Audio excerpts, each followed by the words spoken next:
छत्रपती संभाजीनगरच्या सगळ्या पत्रकार बांधवांचं मनापासून स्वागत।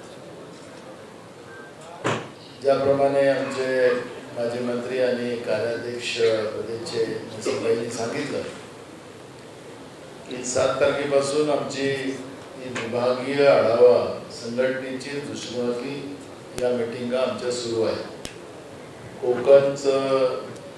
कोकणनंतर पश्चिम महाराष्ट्र पुण्याला आणि आता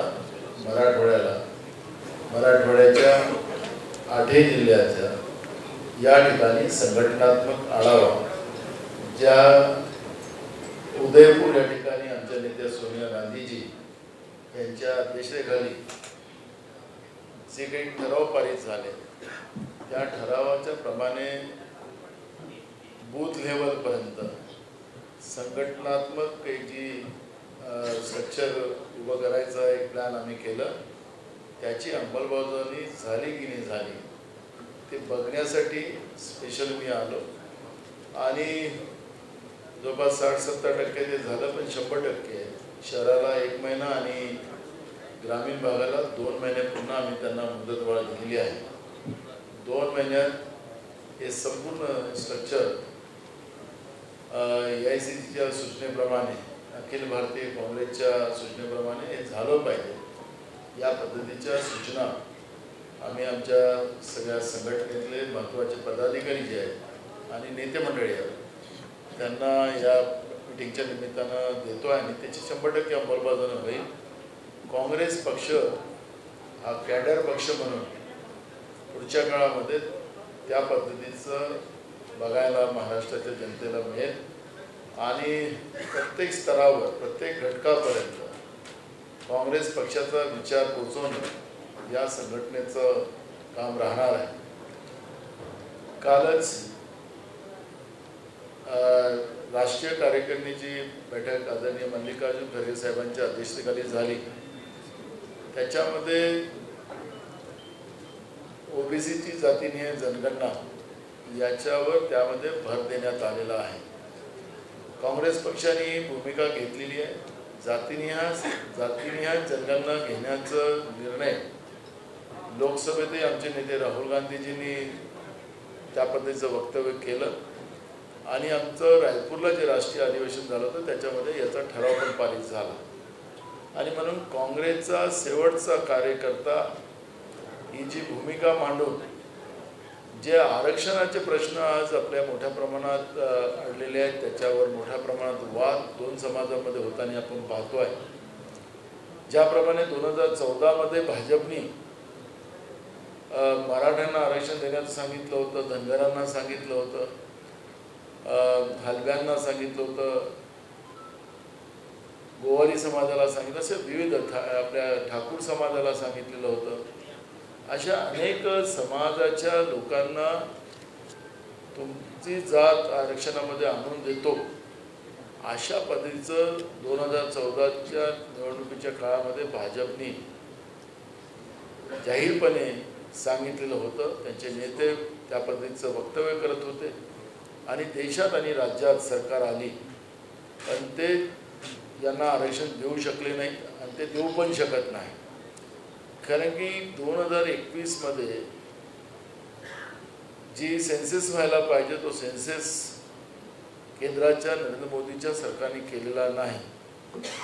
2011 मध्ये डॉक्टर मनमोहन सिंग साहेबांच्या सरकारमध्ये जो सेन्सेस झालेला होता त्याला ते जाहीर करत नाही। म्हणजे एकीकडे सेन्सेस हे घटनात्मक बंधनकारक असताना सुद्धा बीजेपी मुद्दामून सेन्सेस करत नाही आणि एकीकडे प्रधानमंत्री नरेंद्र मोदीजी सांगतात की गरिबी ही जात आहे। आता गरिबी जात आहे याचा अर्थ शेतकऱ्यांना गरीब केलं, बेरोजगारांना गरीब केलं, जो गरीब होता त्याला जगणं मुश्किल केलं, महागाई वाढवली आणि गरिबांची संख्या वाढवून त्याला जातीमध्ये देशाचे प्रधानमंत्री मोजत असतील तर याचा अर्थ एक दुर्दैवी व्यवस्था या देशामध्ये निर्माण करण्याचं काम जाणून बुजून भाजप करते आहे हे आपल्याला पाहायला मिळते आहे। आपण पाहिलं की आपल्या संभाजीनगरच्या घाटीच्या हॉस्पिटलचा प्रश्न असो, नांदेडच्या शासकीय हॉस्पिटलमधला प्रश्न असो, नागपूरच्या शासकीय हॉस्पिटलचा प्रश्न असो, ठाण्याचा असो की तालुक्याच्या मध्ये असलेले PHC असतील किंवा ग्रामीण रुग्णालय असतील, जिल्हा रुग्णालय असतील, या सगळ्या ठिकाणी गरिबांना औषधोपचार दिला जात नाही आणि त्याच्यामुळे निरपराध लोक मरतात आहे. सरकार त्याला उत्तरदायी आहे, पण सरकार हात झटकताना आपण पाहतो आहे. आणि म्हणून सुमोटो माननीय हायकोर्टाने सरकारला ताशेरे ओढले, तुम्हाला जबाबदारीतून बाहेर जाता येत नाही, अशा पद्धतीच्या कडक सूचना माननीय हायकोर्टाने या सरकारवर ओढल्यात.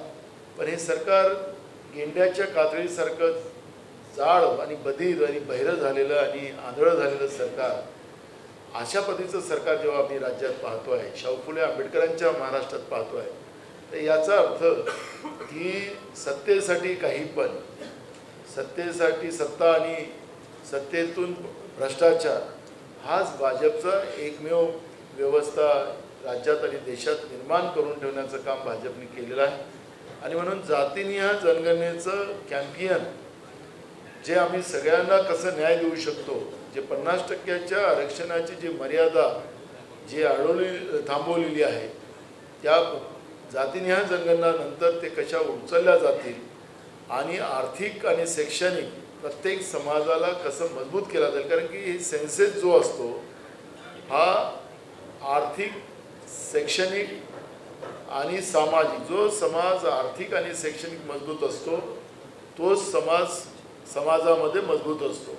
आणि म्हणून जातीनिहाय जनगणनेच्या माध्यमातून सामाजिक, आर्थिक, शैक्षणिक हा सर्वे व्हावा, ही भूमिका काँग्रेस पक्षाने मांडायचं ठरवलेलं आहे, लोकांपर्यंत पोहोचवण्याचं ठरवलेलं आहे. आणि पूर्ण देशामध्ये आज जे वातावरण आहे, आत्ता कालच 5 राज्याच्या निवडणुका विधानसभेच्या जाहीर झाल्या. 2 ठिकाणी आज काँग्रेस सत्तेमध्ये आहे, त्यातच जागा आम्ही दोन्ही जिंकूच. पण ज्या 3 जागा जिथं आम्ही नाही, त्या 3ही जागा म्हणजे 5ही जागा काँग्रेस पक्ष बहुमतानं सरकार त्या ठिकाणी आणेल, अशा पद्धतीचा सर्वे आणि आपल्याला येतोच आहे. पण त्याही भागातल्या लोकांचं, बाजूच्या तेलंगणामध्ये आम्ही मधल्या काळात आम्ही पण काही विधानसभेत जाऊन आलो, तिच्यामध्येही काँग्रेस सत्तेमध्ये तेलंगणामध्ये येईल, अशा पद्धतीचं चित्र आज संपूर्ण देशामध्ये आहे.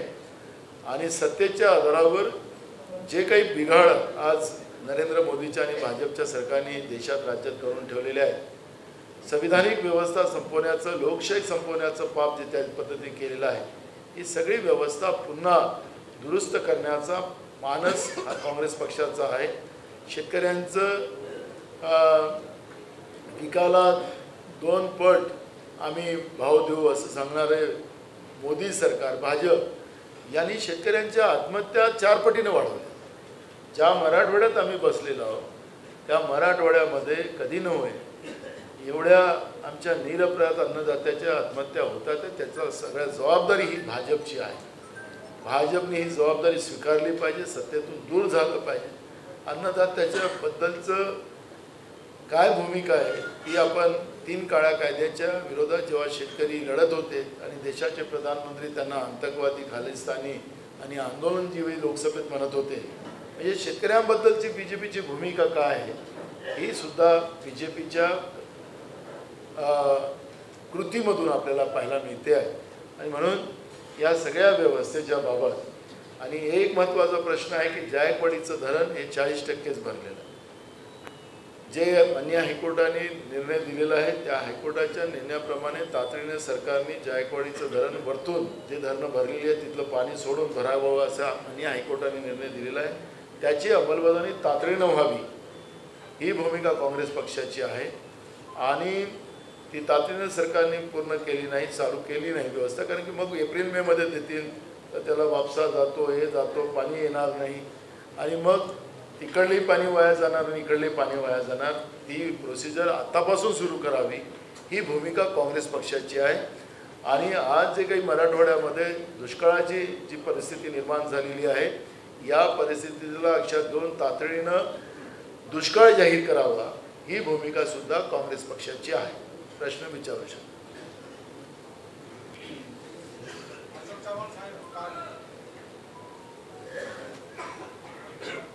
आले ते काही प्रोग्रामला गेले, ते अजून पुन्हा येतात. नाही नाही नाही, आत्ता सकाळपासून होते, आत्ता थोड्या वेळ पहिले लंचच्या पहिले ते गेले. तिथे अजून एक कार्यक्रम आहे त्यांना, ते आले, आता पुन्हा येतात आहे. आल्यानंतर पुन्हा नाही नाही, सगळ्या मराठवाड्यावर लक्ष केलेलं आहे. आता आमचे अमित देशमुख साहेब बसलेले आहेत, सगळे आमदार आमच्या इकडले बसलेले आहेत. सगळ्या आमच्या इकडल्या नेतृत्वाचं पूर्ण मराठवाड्यावर लक्ष आहे. त्यामुळे नांदेडपुरतंच अशोकराव चव्हाण साहेब आहेत किंवा अमित देशमुख साहेब हे फक्त लातूरपुरतं आहे असं कुठलाही गैरसमज पसरवण्याचं काम कृपया नाही कोणी करू नका असं माझे म्हणणं नाही. बैठकीचं निष्पन्न मी सुरुवातीला सांगितलं की जी अखिल भारतीय काँग्रेसनी जे अधिवेशन उदयपूरमध्ये केलेलं होतं त्याला संघटनात्मक जे स्ट्रक्चर उभं करायची त्याची अंमलबजावणी 100% झाली पाहिजे. त्याच्याबद्दलचा हा संघटनात्मक आढावा आहे. त्याच्यासाठी काय काय करावं लागतं आता आपण पाहिलं असेल की ब्लॉकपासून तर अजून सगळे नेते लोक सगळ्यांना आम्ही बोलावलेलं आहे. त्याच्यामुळे जी काही काँग्रेसची आमची त्या भागातले सगळे कार्यकर्ते नेते आहेत त्यांना सगळ्यांना बोलवून आम्ही या मिटिंगा घेतो आहे आणि याची अंमलबजावणी 100% शहरामध्ये 1 महिन्यात आणि ग्रामीणमध्ये 2 महिन्यात पूर्ण करायच्या सूचना आम्ही दिलेल्या आहेत. त्याच्यानंतर मी स्वतः प्रत्येक जिल्ह्यात जाऊन या संघटनात्मक ज्या आमचा जो स्ट्रक्चर उभं होईल त्यांची कामं त्यांची जबाबदारी आणि सगळे काँग्रेस पक्षाची भूमिका काय हे प्रत्येक लोकांपर्यंत कशी पोहोचेल याच्या पद्धतीचं एक प्लॅनिंग आम्ही त्याच्यानंतर करणार.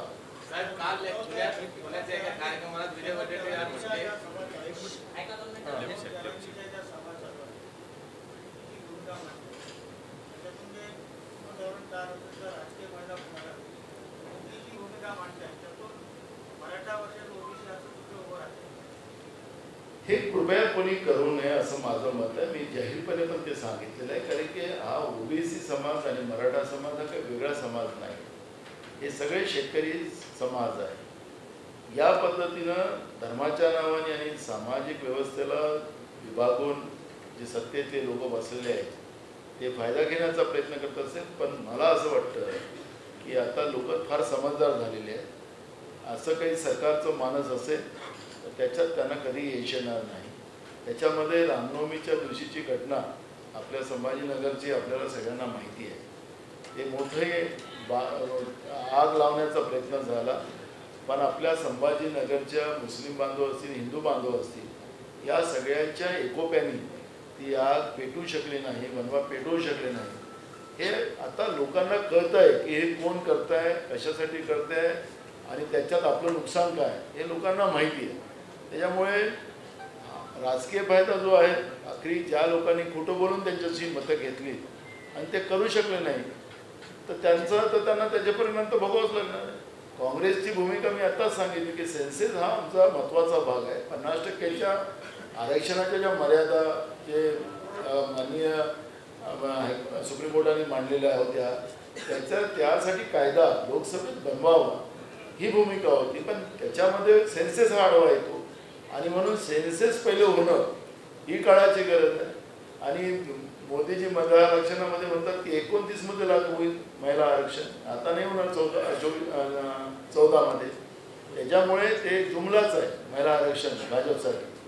त्यामुळे आमचं एकदम क्लिअर आहे. आम्हाला दोन जातींना भडकून नाही. जे आम्ही सांगू मी त्या दिवशी पण सांगितलं की जी काही भूमिका आमचे राष्ट्रीय नेते राहुलजींनी मांडली, मल्लिकार्जुन खरगेजींनी मांडली, सोनियाजींनी मांडली ती एकदम देशातल्या सगळ्या सामाजिक परिस्थितीला न्याय देणार.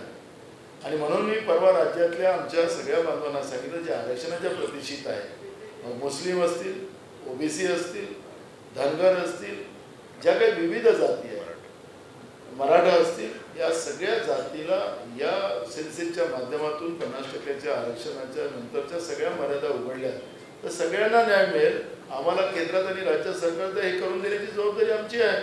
हे आम्ही जाहीरपणे सांगितलेलं आहे. आता ज्यांच्याजवळ आहे ते करतच नाही. बहुमताचं सरकार आहे राज्यात आणि बहुमतही असताना पुन्हा फुग्याचं सरकार आणलं, पुन्हा अजून इरिगेशनचं सरकार आणलं 70,000 कोटीवालं. त्याच्यामुळे किती मोठं बहुमत पाहिजे देशातही आहे.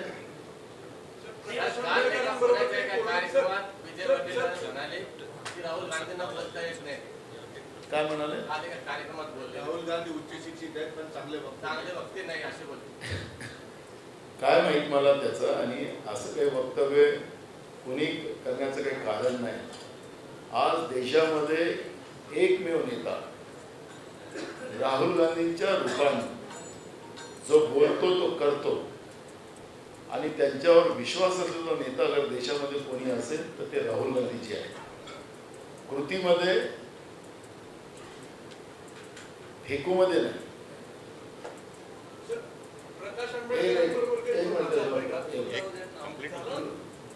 कृतीमध्ये राहुलजींच्यावरचा विश्वास आहे.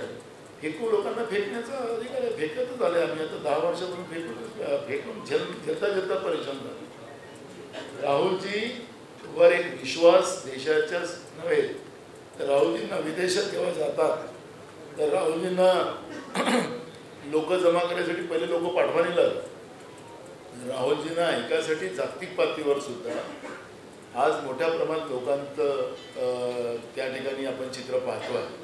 नाही तर बाकीच्या लोकांना तर लोक जमा करावं लागतात, तिथं मोठं इव्हेंट करावं लागतं, आणि आपल्या देशाच्या चॅनलवर वेगळं दाखवतात तर तिकडले चॅनल वेगळे दाखवतात. त्याच्यामुळे राहुलजी हे कर्तृत्व आणि बोलतात ते करणारं व्यक्तिमत्व आहे. त्याच्यामुळे हे जे काही वक्तव्य कोणाच्या वतून आलं असेल तर ते त्याचा गैरसमज पसरवणार. हां,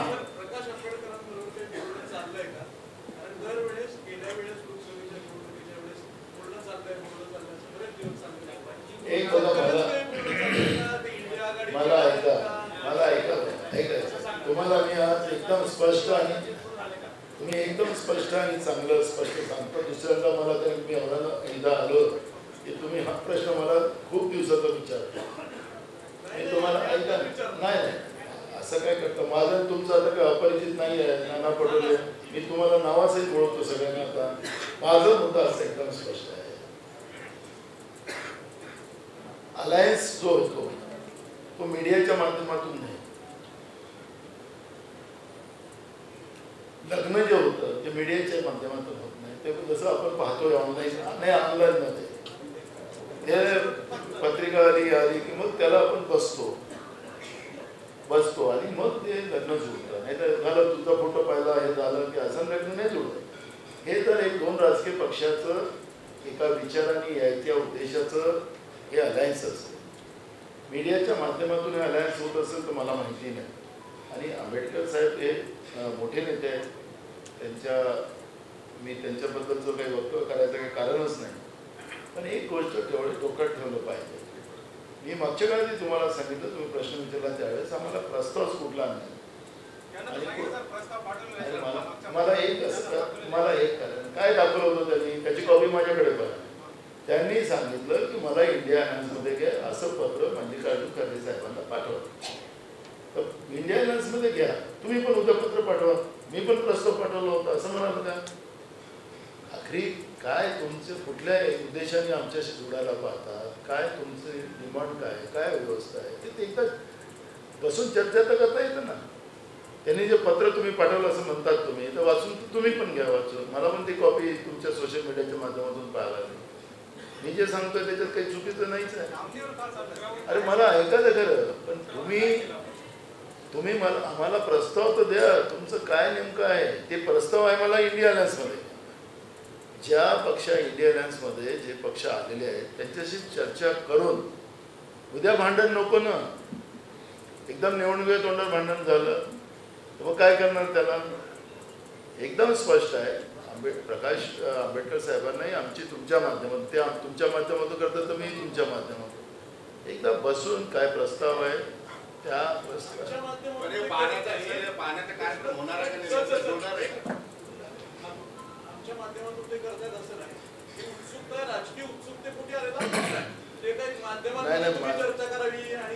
नाही ऐका ना, तुम्हाला माध्यमाचा मुद्दा नाही झालं ना, तेच सांगत आहे. असं कुठलाही प्रस्ताव नाही असं मी तुम्हाला मागच्या वेळेसही सांगितलं, आता पण सांगतो. आणि जो प्रस्ताव केला तुम्ही म्हणताय तो प्रस्ताव तसा नाही. प्रस्ताव असा मला घेऊन टाका, कोणी पण उद्या तुम्ही याच्यातले अनेक लोक पाठवतील आम्हाला इंडिया अलायन्समध्ये, असे खूप लोकांचे पत्र आहेत देशभरातले. लग्न होणार आहे का पण काय शक्यता जुळण्याची इंडियाकडे निर्णय घ्यायचा इंडिया याच्यावर इंडिया आघाडी इंडिया अलायन्स आमचं जे आहे त्याच्यावर हे सगळे निर्णय होते, म्हणून तो प्रस्ताव हा शब्द आहे त्याच्यातला, म्हणून मी तुम्हाला सांगतो. हां, जायकवाडीचं पाणी ज्यावेळेस कमी असतं त्यावेळेस पश्चिम महाराष्ट्र आणि मराठवाड्यामध्ये संघर्ष उद्भवतो. असं जर झालं तर मराठवाड्याच्या पाण्यासाठी काँग्रेस आंदोलन उभं करेल का? एक बघा, माननीय हायकोर्टाने मुद्दामी त्याच्यात कोड केलं, हे काही काँग्रेस आणि सरकारचा वाद नाही आहे. माननीय मुंबई हायकोर्टाने याच्यामध्ये ऑलरेडी आदेश पारित केलेला आहे की वरची धरणं जर भरली असतील तर त्यावेळेस असं जायकवाडीचा प्रश्न निर्माण झाला तर ते तिकडचं पाणी खाली सोडावं, असं माननीय हायकोर्टाचा निकाल आहे. काही याला राजकीय हे काही राजकीय मैदान नाही आहे, आणि त्याच्यामुळे माननीय हायकोर्टाने दिलेले निर्देश जे आहेत त्याचं पालन करावं, एवढंच आमचं मत आहे. आमचा काय दुसरा मुद्दा आहे, आणि आता करावं, कारण की मग उन्हाळ्यात केलं तर ते वापशाने आणि ते पाणीच पोचणार नाही, तिकडचं पाण्याचं नुकसान इकडचं आहे, तेही आमची संपत्ती आहे, ही संपत्ती आमचीच आहे. म्हणून राज्याचं नुकसान होता कामा नये याची काळजी घ्यावी, एवढंच आमचा सल्ला आहे. मेडिकल कॉलेजच्या संदर्भात आपण जी भूमिका मांडली, मेडिकल कॉलेजच्या संदर्भात भूमिका आपण मांडली असतात, सुपर स्पेशालिटी खासगीकरणाबद्दल लोकांमध्ये रोष खूप मोठा. अमित देशमुख वैद्यकीय शिक्षण मंत्री असतानाच ते निर्णय झालेला आहे. काँग्रेसची आता भूमिका काय? खासगीकरण त्याच्यात नाही केलेलं आहे. दोन गोष्टी, जे आमचे शासकीय हॉस्पिटल आहेत ते आहेतच, जिथं मेडिकल कॉलेज आणायचे असतील तर प्रत्येक जिल्ह्यात मेडिकल कॉलेज आणायचे असेल तर केंद्राने निर्णय केलेला होता. केंद्राची निर्णयाची अंमलबजावणी राज्य सरकार करत होती, राज्याच्या सरकारने नाही केली. कारण की आपल्याला माहितीसाठी सांगतो, मेडिकल कॉलेज कुठं दिले पाहिजे त्यासाठी माननीय सुप्रीम कोर्टाने एक कमिटी तयार केलेली आहे. त्या कमिटी त्या सगळ्या तपासतात तिथं सगळ्या फॅसिलिटीज आहे की नाही आहे, तेव्हा मग मेडिकल कॉलेजची मान्यता मिळतात. आणि म्हणून केंद्र सरकारने सांगितलं की जिल्हानिहाय तुम्ही मेडिकल हॉस्पिटल उघडा, मग तयारी नसेल तिथं मग हॉस्पिटल असेल गव्हर्नमेंटचं तिथं व्यवस्था असेल, कोणी प्रायव्हेट करत असेल तर त्याला करू द्यायचा, असा तो एक प्लॅन होता. आणि त्याच्यामुळे काँग्रेस म्हणजे अमित देशमुख साहेब त्या विभागाचे मंत्री होते म्हणून त्यांनी निर्णय घेतला असं गैरसमज पसरू नका कृपया.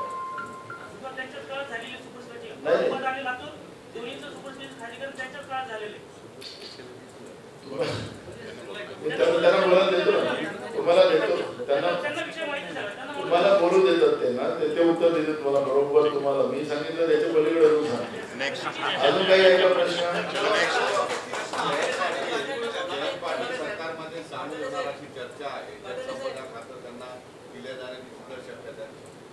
आपल्याकडे माहिती आली असेल तर चांगलं आहे. काय झालं, आम्ही त्यांना मीडियातच पाहून आम्ही सगळेजण कळतं त्याच्यानंतर. आता तुमच्याजवळ आली असेल तर आम्हाला एक बघा, त्या पक्षाचा प्रश्न आहे, त्या पक्षाने काय निर्णय घ्यायचे त्यांच्या पक्षाचे निर्णय, त्याच्यामुळे कोणाच्या पक्षामध्ये काय चाललं काय नाही. मी इथं कोणाच्या पक्षाचा आढावा घ्यायला नाही आलो, मी काँग्रेस पक्षाचाच आढावा घेतो आहे. त्यामुळे तिकडे तुम्हाला माहीत असेल तर आम्ही ज्या दिवशी होईल, ज्या दिवशी बुलढाण्यामध्ये या आपल्या समृद्धी मार्गावर बसवर पडून मधून लोक मरण पावली, त्यांच्या चिता बुलढाण्यामध्ये जळत होत्या, आणि त्याच दिवशी शपथविधी राज्यपाल भवनामध्ये घोषणा चाललेल्या होत्या. राज्यात कोण मरते आहे कोण हसते आहे काय चाललेलं धिंगाणा कधी या महाराष्ट्राने असं पाहिलं का? काही जनभावना तरी ठेवायच्या ना, लोकांच्या मतानं तुम्ही सत्तेत आला. आता त्यांच्या भावना आहे, त्यांच्या चिता जात आहे, तुमच्या चुकीमुळे तुम्ही समृद्धी मार्ग सांगताय सगळ्यांना, आणि तिथं लोक मरतात आहेत आणि हे लोक आपले उत्सव साजरा करतात. त्याच्यामुळे आम्हाला त्यांच्या कुणाच्या पक्षात काय चाललं त्याच्यातलं कुठलंही आम्हाला बोलायचं.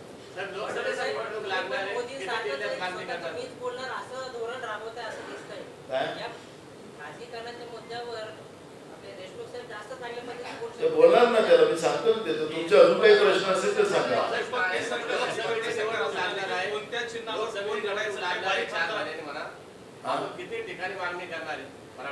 काँग्रेस पक्ष मेरिटच्या आधारावर जागा वाटपायचा निर्णय काँग्रेस पक्षाने घेतला, आणि आमच्या आघाडीत जेवढे दल आहेत त्या दलाशी आमचं बोलणं झालेलं आहे. त्याच्यामुळे आमचं जे आघाडीतलं एकमत असं आहे की मेरिटच्या आधारावर तिकीट वाटप करायचं. BJPला महाराष्ट्रातून, कारण की हे शाहू फुले आंबेडकर विचाराच्या विरोधातलंही BJP आहे. कधी छत्रपती शिवाजी महाराजांच्या बद्दल अपशब्द बोलतील, कधी बाबासाहेबांच्या बद्दल अपशब्द बोलतील, कधी महात्मा ज्योतिबा फुल्यांच्या बद्दल अपशब्द बोलतील, कधी सावित्रीबाई फुल्यांच्या बद्दल अपशब्द बोलतील. म्हणून हे त्या विचाराच्या विरोधातलं आणि महाराष्ट्राच्या जनतेला ही BJP महाराष्ट्रात नको, त्याला हद्दपार करायचं आहे, ही भूमिका आमच्या अलायन्सने घेतलेली आहे. त्यामुळे जागा कोणाला जास्त मिळतात कमी मिळतात याच्यावरती चर्चा आमच्यामध्ये नाही आहे. आमच्यामध्ये चर्चा आहे की कोणाला तिथं चांगला फायदा होऊ शकतो, कुठला उमेदवार आम्ही तिघांच्या मिळून निवड काढू शकतो याच्यावरची आमच्या इथं चर्चा होते. त्याच्यामुळे कोणती जागा कोण कुठं लढेल हे आज आम्हाला सांगता येणार नाही आणि आमच्या अलायन्सलाही सांगता येणार नाही. कोणीतरी कार्यकर्ता म्हणतो आम्ही ही जागा लढेल वगैरे, तर तिला काही भाऊ करायचं काही कुठलं कारण नाही. मेरिटच्या आधारावर अलायन्समध्ये निर्णय घेतले जातात. कोणत्या चिन्हावर कोणी निवडणूक लढवायची हे महत्त्वाचं नसून नरेंद्र मोदी यांना पंतप्रधान करणं जास्त महत्त्वाचं असं वक्तव्य केसरकरण केले.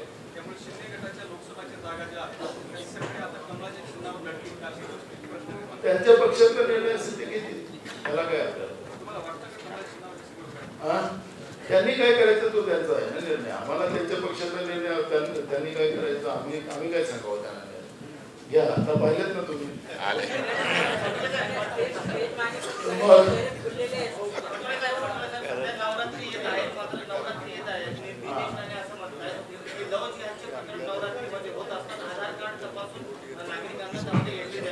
हे आम्हाला याच्यावर सगळे चर्चा नाही. धर्माच्या आधारावर करायचं असेल त्यांनी करावं, तर महाराष्ट्र पेटणार नाही त्यांच्यासाठी. आम्ही देशमुख साहेब तुम्हाला सांगतील तुम्हाला ते आरोग्याचं. मी पत्रकारांची क्षमा मागून सांगू इच्छितो की ही पत्रकार परिषद आमच्या प्रांताध्यक्षांची आहे. त्यामुळे आरोग्याचं क्लिअर करून टाका. प्रांताध्यक्षांनी सूचना केल्यानुसार महाराष्ट्र सरकारनं आणि वैद्यकीय शिक्षण विभागानं कुठल्याही वैद्यकीय महाविद्यालयाचं खाजगीकरण हा जो शब्द प्रयोग आहे हा चुकीचा आहे. त्या काळामध्ये पब्लिक प्रायव्हेट पार्टनरशिप भागीदारी ही संकल्पना पुढे त्या काळामध्ये आली होती. आणि मी उदाहरण म्हणून तुम्हाला सांगतो, मुंबईमध्ये जे टाटा कॅन्सर हॉस्पिटल आहे ही सुद्धा भागीदारी आहे केंद्र सरकारची आणि टाटा ट्रस्टची. त्याच्यामुळं त्या धर्तीवर आपल्याला वैद्यकीय सुविधा ह्या जर सुधारता आल्या असतील, विदर्भ आहे, मराठवाडा आहे, कोकण आहे, पश्चिम महाराष्ट्र आहे, आणि म्हणून त्यासाठी हा विचार त्या काळामध्ये पुढे आला. आणि त्याही वेळेला आपली अशी भूमिका होती की तिथं समजा समाजाचा जर विरोध होत असेल तर तो विरोध असताना काही करावं अशी आपली भूमिका कधीच नव्हती. आणि प्रांताध्यक्षांनी जे सांगितलं की ही मूळच कल्पना केंद्र सरकारची आहे, गुजरातमध्ये, कर्नाटकामध्ये, मध्य प्रदेशमध्ये, राजस्थानमध्ये ही सगळी संकल्पना अंमलात सुद्धा आलेली आहे. आणि म्हणून त्या धर्तीवर, आणि त्याचं उदाहरण म्हणजे टाटा कॅन्सर हॉस्पिटल आपल्या सगळ्यांना माहिती, त्या धर्तीवर काही करण्यासाठी ते प्रयत्न होते. आणि मला असं वाटतं की पब्लिक प्रायव्हेट पार्टनरशिप, आता साधारणतः आपण मेट्रो पुण्यामध्ये, नागपूरमध्ये, मुंबईमध्ये पब्लिक प्रायव्हेट पार्टनरशिप यानुसारच प्रकल्प होतात. त्यामुळे अनेक क्षेत्रामध्ये, तर रेल्वे, विमानसेवा, या सगळ्या ज्या व्यवस्था आहेत तिथं भागीदारी होते. आणि वैद्यकीय क्षेत्रामध्ये सुद्धा एम्सनं, या देशामध्ये एम्सनं सुद्धा पब्लिक प्रायव्हेट पार्टनरशिप केलेली आहे, अशी उदाहरणं आहेत. त्यामुळं जसं प्रांताध्यक्ष म्हणाले की गैरसमज नको, एवढंच आपल्याला विनंती करून की पुन्हा पत्रकार परिषद प्रांताध्यक्षांकडे सुपूर्द आणि ज्यांची वाट पाहत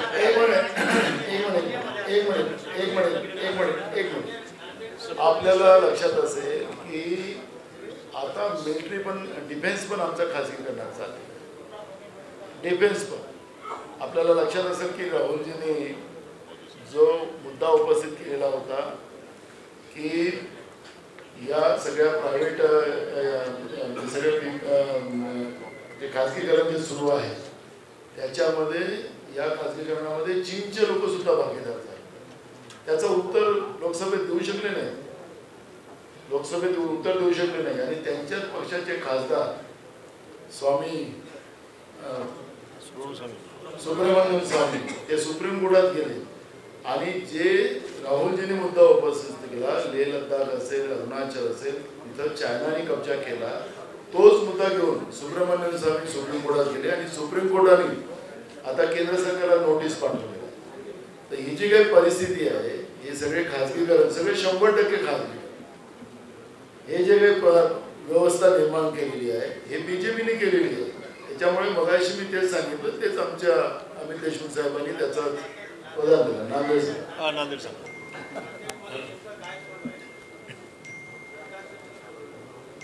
नांदेडमध्ये नेमकं कुठल्या क्षेत्रात काय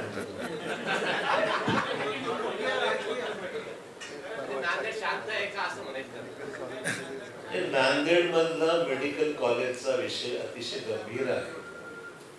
म्हणजे 24 तासात सुरुवात झाली, 24 लहान नुकते जन्मलेले मुलं ही आणि इतरही ॲडल्ट यांची मृत्यू झाला.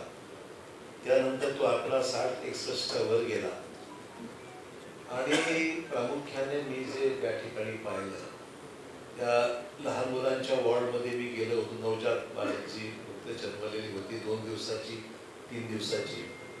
जे वॉर्मर असते ना, इन्क्युबेटर जे आपण वॉर्मर म्हणतो, त्याच्यामध्ये नुकतं जन्मलेल्या मुलाला ठेवलं जातं. अंडरवेट आहे किंवा काही आजारी आहे किंवा काय असं. एकेका वॉर्मरमध्ये 3-3 लहान लहान मुलं 3-3 ठेवलेली. म्हणजे एका वेळेस त्या वॉर्डामध्ये जवळपास 62-63 पेक्षाही जास्त नवजात बालक त्या ठिकाणी होती. आणि 3 नर्सेस फक्त. म्हणजे त्या नर्सला मी विचारलं, म्हटले कसं करताय तुम्ही? त्यांनी मला सांगितलं की साहेब, इथे जर एखाद्या मुलाला मी ट्रीटमेंट देत असताना पलीकडे काय घडलं तर मला काहीच कळणार नाही. एवढी 60 मुलांना मी कसं सांगणार? आवश्यक औषधं कमी होती, वास्तव आहे. आणि डॉक्टर्सची ज्या पोस्ट आहेत त्या प्रमाणात पोस्ट भरलेल्या नव्हत्या. आणि म्हणून मी दुसरा विषय असा आहे की क्षमता 500 बेडची आणि 1200 पेशंट त्या ठिकाणी ॲडमिट केलेली वस्तुस्थिती आहे. की मुख्यमंत्र्यांनी म्हणालो, म्हणजे कसं होणार? म्हणजे शेवटी ओव्हरलोड झाल्यानंतर ट्रीटमेंट शक्य आहे का? आम्ही आम्हाला कुठले राजकीय त्याचा फायदा घ्यायचा प्रश्न उद्भवत नाही. आम्ही त्या ठिकाणी त्यांना औषधं आणून दिली जी कमी पडत होती, ती स्वीकारली त्यांनी. जवळपास 50 डॉक्टर देवसरकर इकडे साहेब बसले माझ्यासोबत, 40-50 नर्सेस आम्ही उपलब्ध करून दिल्या खाजगी. आणि त्या दिवशी हसन मुश्रीफ आले, गिरीश महाजन आले. अशा मुश्रीफांनी जाहीर केलं की UPSC MPSC मार्फत अमुक करू. ही प्रक्रियेला वेळ लागेल की नाही? ते काही जरी म्हटलं असेल यांच्या घोषणा तर कालावधी लागेल ना, महिना 2 महिने. तो पण काय करायचं? आम्ही खाजगी डॉक्टर्स आणले, आम्ही खाजगी नर्सेस आणल्या आणि त्याला सांगितलं जोपर्यंत सरकारचं होत नाही तोपर्यंत तुम्ही तरी सांभाळ. काय चूक केलं आम्ही? हे काय राजकीय आहे त्याच्या आमचा काही फायदा आहे असं अजिबात नाही. आणि आम्ही सांगितलं, लोकांना अपील केलं की ज्यांना औषधासाठी काही मदत करायची असेल त्यांनी केलं पाहिजे असं आम्ही त्यांना सांगितलं. म्हणजे जवळपास 100 लोकांचा बळी गेला आहे. आजची परिस्थिती अशी आहे. होत असं आहे की अशा परिस्थितीमध्ये आपण काही संवेदनशीलता आपल्याकडे आहे की नाही? निव्वळ राजकारणाच्या दृष्टिकोनातून आम्ही काय बोललो आणि म्हणून त्यांनी काय उत्तर, त्यांनी काहीतरी बोलायचं अशी भूमिका अजिबात नाही. आणि मी मुख्यमंत्र्यांनी हे सांगितलं, सिव्हिल हॉस्पिटल बंद आहे, कामच नाही. सिव्हिल हॉस्पिटलला तुम्ही 500 बेडला, माझा प्लॅन सगळा रेडी होता, मी त्यांना पाठवला होता, परंतु तो असंच पडलेला धोका. मी त्याला सांगितलं की 500 बेडच्या सिव्हिल हॉस्पिटलला मंजुरी द्या. ते सुचवलं होते, म्हणजे मी करतो म्हणा, अजून केलेलं नाही पण करतो म्हणा. काल काय अनाउन्समेंट मला माहीत नाही पण केलं. तर सांगायचं तात्पर्य एवढंच आहे की राज्यामधली जी मेडिकल सर्व्हिसेस आहेत, मग ते वैद्य शिक्षण असो किंवा आरोग्य विभाग असो, पूर्णपणे दुर्लक्ष विद्यमान सरकारचं आहे. आणि हे असंच चालत असतं तर माणसं म्हणणार नाही तर काय होणार आहे? हा ब्लेम गेम नको आपल्याला. आपलं काहीतरी सकारात्मक पॉझिटिव्ह त्यांनी भूमिका घ्यावी ही आमची मागणी आहे.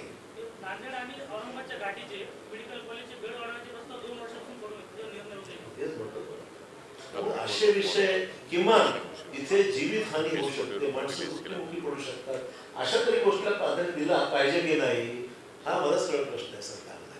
सरकारने बाकी एखादी गोष्ट कमी जास्त झाली समजू शकतो मी, पण medical, public health, medical services या दोन्ही डिपार्टमेंट खूप लक्षात द्यायची गरज आहे.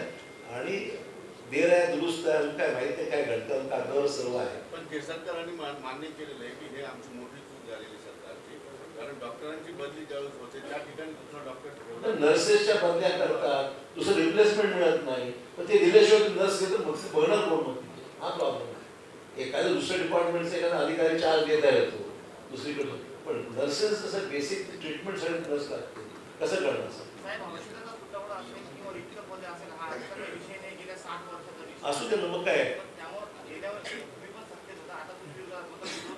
प्रश्न विरोधक म्हणून नाही, आम्ही देशमुखांनी सांगितल्याप्रमाणे त्यांनी पॉलिसी मंत्रिमंडळासमोर आणली. प्रत्येक जिल्ह्यात मेडिकल कॉलेज करायचं, पैसा कुठे आहे शासनाकडे, सरकार कोणाचंही असो. या विभागाचं ॲलोकेशन जे आहे, वित्त ज्याला ॲलोकेशन बजेटरी प्रोव्हिजन म्हणतो आपण, वर्षानुवर्ष कमी होत गेलेलं आहे. त्यामुळे बाकीचेच पैसे बाकीच्याच लोकांना वाटले जात आहे. या विभागाला पैसे देऊन मेडिकल कॉलेज असेल तर मग भागीदारी तत्व होतं तर काय हरकत आहे. आणि मग तुम्ही प्रायव्हेटायझेशनचा मुद्दा काढला, आम्ही सरसकट आमचा विरोध नाही आहे, मुद्दा मी सांगतो. आता डेप्टी कलेक्टरचा प्रायव्हेट माणूस लावला, तहसीलदारचा प्रायव्हेट माणूस लावला, पोलीस विभाग, असं कसं होऊ शकतं मला सांग.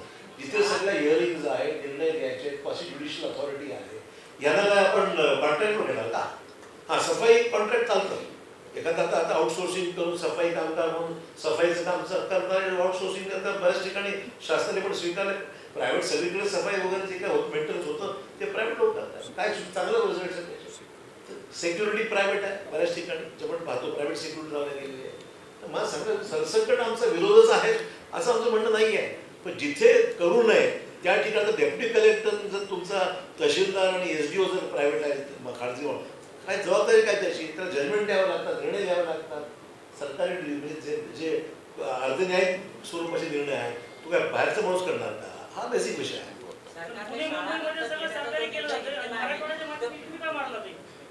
शाळा दत्तक घेण्याचा जो निर्णय घेतलेला आहे सरकारने, त्याला तुमचं समर्थन आहे? शाळा कोण दत्तक घेणार असं शाळा, आमचं म्हणणं एवढंच आहे, एज्युकेशन ही सरकारची प्राथमिक जबाबदारी आहे. तुम्ही जागा मग एवढ्या जागा रिक्त असता भरत का नाही, शिक्षकांच्या जागा भरत नाही, पोलिसांच्या जागा भरत नाही. आमचं म्हणणं एवढ्या जागा रिक्त असताना शासन म्हणून तुम्हाला त्याची गरज का पडावी. शिक्षण, प्राथमिक शिक्षण हा शासनाची जबाबदारी आहे.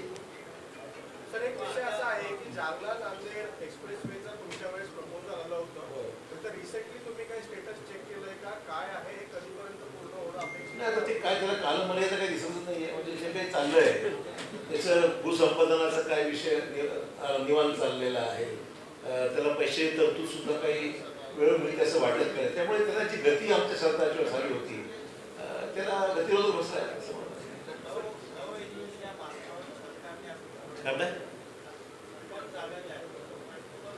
हां, रिक्रुटमेंट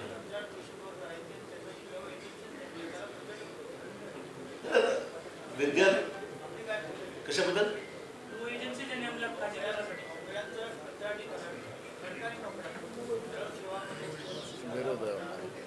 आता मध्यंतरीच्या काळात कंत्राटीकरणासंदर्भात जे काही एजन्सी नेमल्या गेल्या होत्या मागच्या त्यांच्याच कालावधीमध्ये भयंकर परीक्षा घ्यायला सुद्धा आपण एंट्रन्स एक्झाम सुद्धा घेतल्या होत्या. बऱ्याच भानगडी झाल्या त्याच्यावर सगळ्या. आमचं म्हणणं सरकारकडे क्षमता आहे ना, आणि नावाचं TCS सारखी कंपनी असली तर काही तक्रार TCSचं काही फारसं ऐकण्यामध्ये नाही आहे. आमचं म्हणणं एवढंच की जे रेप्युटेशन आहे त्याचं रेप्युटेड आहे, त्याचं कुठल्या तरी पॉलिटिकल पॅटर्नच्या करायच्या संदर्भात म्हणजे कोणाला म्हणजे ज्याला आपण राजकीय वर्ग असतो त्या काही राजकीय लोकांची कंपन्या सेट करत असाल ते चुकीचं आहे. काय नाही आम्ही तर काल काँग्रेस वर्किंग कमिटीमध्ये इव्हन खाजगी क्षेत्रामध्ये सुद्धा आरक्षणासंदर्भात विचार झाला पाहिजे अशा प्रकारची भूमिका घेतलेली आहे. आता तो निर्णय खाजगी क्षेत्रात लोकांना घ्यायचा आहे, परंतु एक सूचना धरून मांडली की हे करत असताना खाजगी क्षेत्रात सुद्धा सामाजिक न्यायाची भूमिका काँग्रेसची स्वीकारलेलीच आहे. त्यामुळे कास्ट वाईज तुम्ही जोपर्यंत जनगणना होत नाही तोपर्यंत सामाजिक न्याय संदर्भामध्ये पारदर्शकताची यायला पाहिजे. ती म्हणावी तशी येत नाही आहे. आणि म्हणून काँग्रेसने भूमिका स्वीकारली की जनगणना जातीनिहाय झाली पाहिजे. ही काँग्रेसची जाहीर भूमिका होती. केंद्रीय समितीने जाहीर केलं, कार्यसमितीने जाहीर केलं. कारण मुद्दा एवढाच आहे की करत असताना आपल्याला आरक्षणाचा फायदा हा पारदर्शक पद्धतीने केला पाहिजे. ज्याची जेवढी लोकसंख्या आहे त्या प्रमाणामध्ये त्याचा बेनिफिट मिळाला पाहिजे, ही भूमिका काँग्रेस.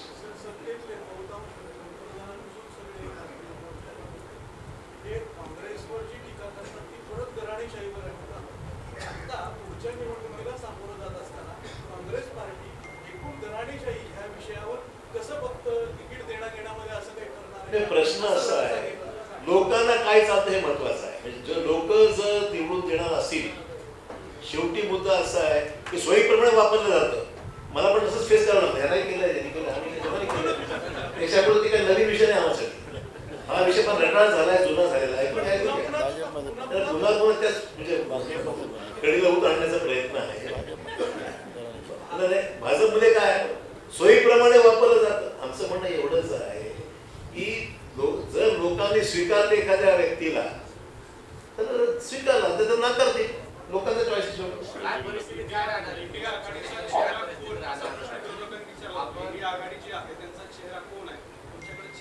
नाही. 29 प्रमुख पक्षाचे नेते हेच सगळं चेहरा आहे त्याचा.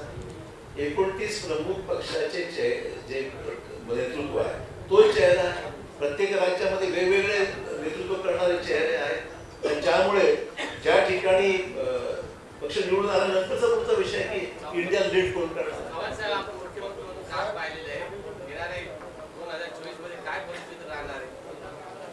कुठली नक्कीच काँग्रेस आमचं सरकार आहे. आमच्या इंडिया सरकार महाराष्ट्रात सुद्धा येईल.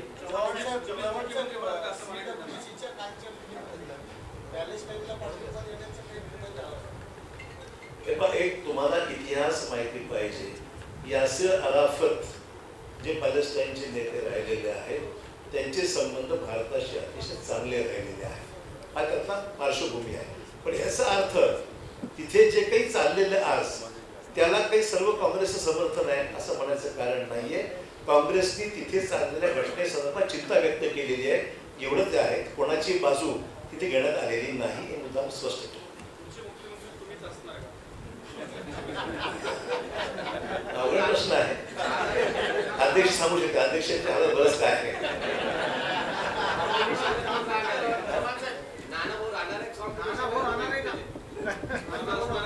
नानाभाऊच्या मागे आम्ही भक्कमपणे आहोत.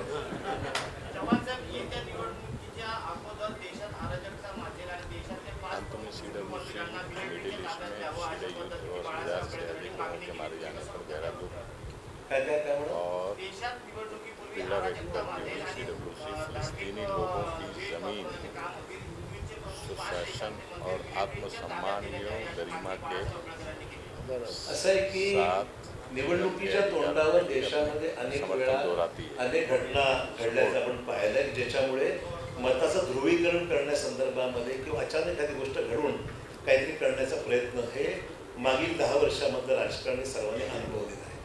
त्या पार्श्वभूमीवर कदाचित बाळासाहेबांचं मत असेल की यंदा सुद्धा असं काहीतरी घडू शकतं का असा त्यांचा म्हणण्याचा ओघ असावा असं मला वाटतं.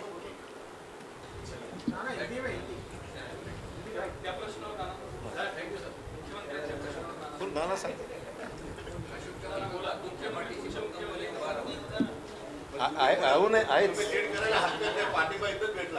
तुम्हाला मला हे कळत नाही. मी जाहीरपणे अनेकदा सांगितलं की आम्ही काँग्रेसची सगळी कार्यकर्ते आणि नेते मंडळी आम्ही एकत्रित, कारण की आमचे नेते राहुल गांधी आणि सोनिया गांधीजींना जे सत्तेच्या माजामुळे जे नरेंद्र मोदींच्या सरकारने ज्या पद्धतीनं त्यांना ट्रीटमेंट दिलं ते देशातला कुठलाही काँग्रेसचा कार्यकर्ता विसरू शकत नाही. आमच्या नेत्या सोनिया गांधींनी सांगितले माझी तब्येत चांगली नाही, मी तुमचे सगळे उत्तर द्यायला तयार आहोत, पण मला ऑफिसमध्ये नाही घरी तुम्ही तुमचे सगळे अधिकारी पाठवा, घरी देतो. पण त्यांनी आमच्या नेत्या सोनिया गांधींची तब्येत खराब असताना सुद्धा त्यांना त्यांच्या ऑफिसला बोलून ज्या पद्धतीचं ट्रीटमेंट दिलं ते आम्ही कोणीच विसरू शकत नाही. आणि म्हणून तुम्हाला सांगतो की काँग्रेसमध्ये विरोधकांनी काय फूट दाखवायची काय नाही करायचं तो त्यांचा भाग आहे. मीडियाला त्यांनी काय बोलायचं त्यांचा भाग आहे. आमची भूमिका स्पष्ट आहे. या भाजपला महाराष्ट्रातून सत्तेच्या बाहेर काढणं हाच कॉन्सेप्ट आमच्या सगळ्या नेत्यांचा आणि कार्यकर्त्यांचा आहे. मुख्यमंत्री कोणाला करायचं हे आमचं हायकमांड डिसिजन घेईल. त्याच्यामुळे पुढच्या काळात कृपया वाद निर्माण करू नका असा माझा तुम्हाला माझा सल्ला है. महाराष्ट्र में जो हम लोग अभी हमारी विभागीय संगठन की जो मीटिंग ले रहे हैं, उदयपुर में हमारी नेता सोनिया जी गांधी उनकी अध्यक्षता के नीचे में जो हमारी वर्किंग कमेटी होती 3 दिन का अधिवेशन हुआ था, उसमें संगठन स्ट्रक्चर खड़ा करने का एक हमारा प्लान बना था और उसके आधार पर जो काम महाराष्ट्र में हम लोगों ने शुरू किया वो काम का आढ़ावा लेने के लिए मैं यहाँ पर आया हूँ. और मुझे लगता है कि हमारे कांग्रेस के हर जिले के, हर ब्लॉक के, बूथ के, मंडल तक हमारे सब कार्यकर्ता उदयपुर के आदेश का पूरा पालन करेंगे और आने वाले 2 महीने में महाराष्ट्र में संगठनात्मक कैडर वाला पक्ष ये कांग्रेस पक्ष होगा. ये हमारी भूमिका है और उसके लिए ये आज की मीटिंग हुई है. दूसरा महत्व का इशू ऐसा है कि मराठवाड़ा में बारिश कम गिरी. जायकवाड़ी के धर्म में 40% ही पानी है. जो माननीय मुंबई उच्च न्यायालय ने जो निर्णय दिया था उस आधार पर ऊपर के जो डैम में पानी होता है वो पानी जायकवाड़ी में छोड़ने के आदेश माननीय उच्च न्यायालय ने दिए हैं. उसका पालन तुरंत राज्य सरकार करे, ये भी आह्वान हम सरकार को करते हैं. मराठवाड़ा में और महाराष्ट्र के कई हिस्सों में जो दुष्काल की स्थिति है वो दुष्काल की स्थिति को नज़र रखते हुए तुरंत महाराष्ट्र की सरकार ने राज्य को दुष्काल घोषित करना चाहिए. ये भी मांग कांग्रेस करती है. और जैसे ही अशोक राव जी ने बताया कि कल ही कार्यकारिणी में हम जो निर्णय हुआ राष्ट्रीय कार्यकारिणी में कांग्रेस के, उस आधार पर जो जाति न्याय जनगणना का जो ठहराव की अंमलबजावनी पूरी तरह सरकार ने करना चाहिए और ये बात हर इंसान तक पहुंचाने का काम हमारे संगठन के माध्यम से हो. तो महाराष्ट्र में ये भी मुहिम हम हाथ में लेंगे, क्योंकि महाराष्ट्र में बीजेपी जिस तरह से समाज को तोड़ रही है, आपस में लड़ा रही है, ओबीसी और मराठा में लड़ाई अलग करवा रहे हैं, आदिवासी नगर में अलग लड़ाई करवा रहे हैं, ऐसी जो घटना है वो इसी आधार पर जब तक जाति न्याय जनगणना नहीं होगी और जैसी जाति न्याय जनगणना होती है वैसे ही जो 50% आरक्षण का जो लिमिट माननीय सुप्रीम कोर्ट ने लगाया है वो भी मुद्दा वहाँ पे क्लियर होगा. और जो आरक्षण के प्रतिशा में जो समाज है उसको भी न्याय देने की व्यवस्था उस माध्यम से की जाएगी. ये भूमिका लेके कांग्रेस महाराष्ट्र में और जो राज्य सरकार और केंद्र सरकार की जो पाप नीति है, जो लोगों को, गरीब लोगों को जीना का अधिकार रखा नहीं है, जैसे नांदेड़ का इशू निकला या छत्रपति संभाजी नगर का इशू निकला, यहाँ पर जो हॉस्पिटल में घटना हुई है, नागपुर में घटना हुई है, ठाणे में हुई है और राज्य के पीएससी में हो या ग्रामीण रुग्णालय हो या जिला रुग्णालय में हो, ये घटना अब ये रोज की घटनाएं शुरू हो चुकी है. ना दवा है, ना डॉक्टर्स है, ना टेक्नीशियन, और इसलिए हेल्थ हमारा अधिकार है. ये भूमिका भी सरकार के पास नहीं होगी. तो सरकार को हम जगाएंगे. लोगों की निरपराध लोगों की जो जानें जा रही है वो जानें बचाना चाहिए. ये भूमिका लेके कांग्रेस लड़ेगी. और जिस तरह से अपने बगल बच्चों को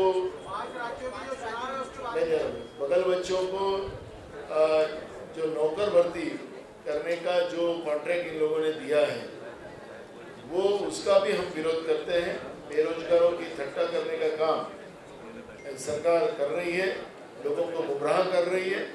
और थर्ड, जो 5 राज्यों में चुनाव अभी कल ही डिक्लेयर हुए हैं, उसमें आज हमारे पास छत्तीसगढ़ और राजस्थान 2 राज्य हैं, 3 राज्य नहीं है। तो 2 राज्य तो हम जीतेंगे, लेकिन 3 राज्यों में भी कांग्रेस भारी मतों में वहाँ पे सत्ता लाएंगी, क्योंकि जो सर्वे आ रहे हैं वो कांग्रेस के लीडरशिप, हमारे मल्लिकार्जुन खड़गे जी, राहुल गांधी जी, सोनिया जी, प्रियंका गांधी जी को ऊपर विश्वास रखकर ये 5 राज्यों में पुनः कांग्रेस सत्ता में आएगी और बहुमत में आएगी।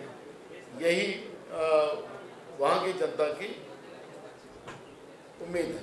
ये इंडिया आघाड़ी में वंचित बहुजन आघाड़ी और जमात देखने को मिल सकते हैं क्या? अभी वो इंडिया अलायंस में ही चर्चा होगी उसके विषय में, ये वो राज्य की चर्चा नहीं है। सर, तीसरा विकल्प भी बनाने की कोशिश की जा रही है, इस पर क्या कहते हैं? देखो, ये 2 टर्म की सरकार में ये विकल्प और ये सब लोगों ने वोट विभाजन की राजनीति लोग समझ चुके हैं, और इसलिए ये कोई भी कितना भी विकल्प बीजेपी बनाए, लेकिन अब जनता वोट विभाजन नहीं करेंगी। जनता कांग्रेस और इंडिया अलायंस के साथ खड़ी है। आने वाले विधानसभा चुनाव में मुख्यमंत्री बोल के नाना पटोले दिख सकते हैं क्या? देखो, हमने जब भी कहा कि हमारे नेता सोनिया जी गांधी और राहुल जी गांधी को जिस तरह से अपमानित करने का काम केंद्र में बैठी हुई बीजेपी की सत्ता ने जिस तरह से किया, उसको देश का कांग्रेस का कार्यकर्ता हो, राज्य का कांग्रेस का कार्यकर्ता हो, हम नेता लोग हम नहीं भूल सकते। हमारा एक ही लक्ष्य है, जो शाह फुले अम्बेडकर विचारधारा को अपमानित जिन लोगों ने किया, हमारे नेता को अपमानित किया, ऐसे लोगों को सत्ता से बाहर निकालना, यही हमारा लक्ष्य है। और रहा मुख्यमंत्री का जो बात आपने कही, हमारा हाईकमांड इस पर डिसीजन लेगी। मराठा आरक्षण का जिस पर आंदोलन चल रहा है, मुस्लिम आरक्षण की भी डिमांड हो रही है, क्या भूमिका है कांग्रेस?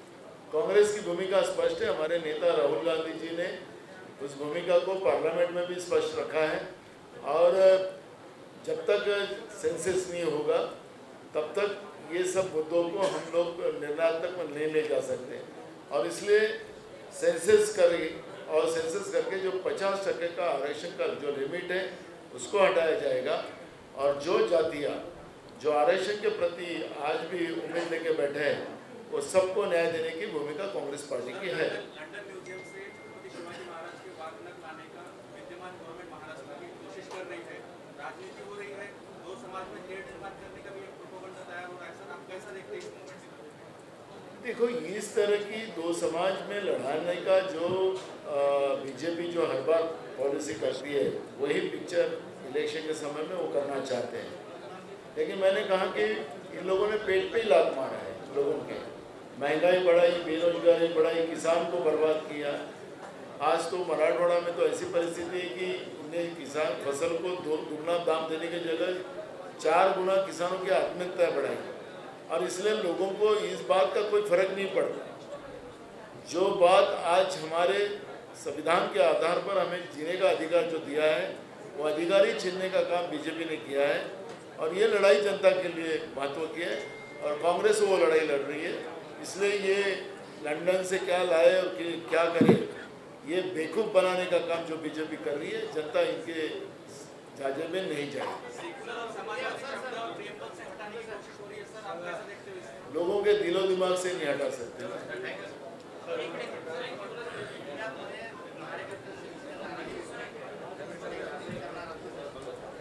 तुम्हाला मला एक कळत नाही, आमचे आमदार रवींद्र धंगेकर हे 3 दिवसापासून दवाखान्यात आहे, भरती आहे। आता मीडियाला ते माहिती नव्हतं की मला माहिती नाही, त्यांनी विचारलं की धंगेकर कुठे आहे?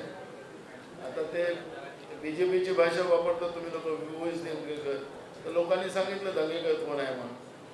तसं आता तुमची पण परिस्थिती झाली, ते ॲडमिट होते दवाखान्यामध्ये, ICU मध्ये होते। माझं डॉक्टरशी बोलणं झालं, रवींद्र धंगेकरशी बोलणं झालं, पण आता सांगितलं की ते आले नाहीत, म्हणजे काँग्रेसमध्ये फूट आहे। मूळ प्रश्न असा आहे की जे बीजेपीमध्ये फूट आहे ते कोणाला दिसत नाही।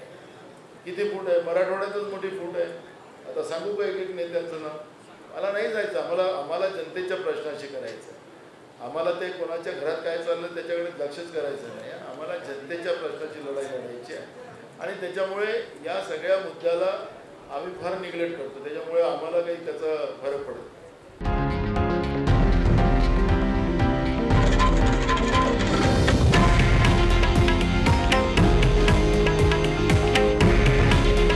हे आहे देशातील नंबर 1 न्यूज नेटवर्क आणि आपण पाहत आहात TV9 मराठी. काळजी तुमची, हित महाराष्ट्राचं.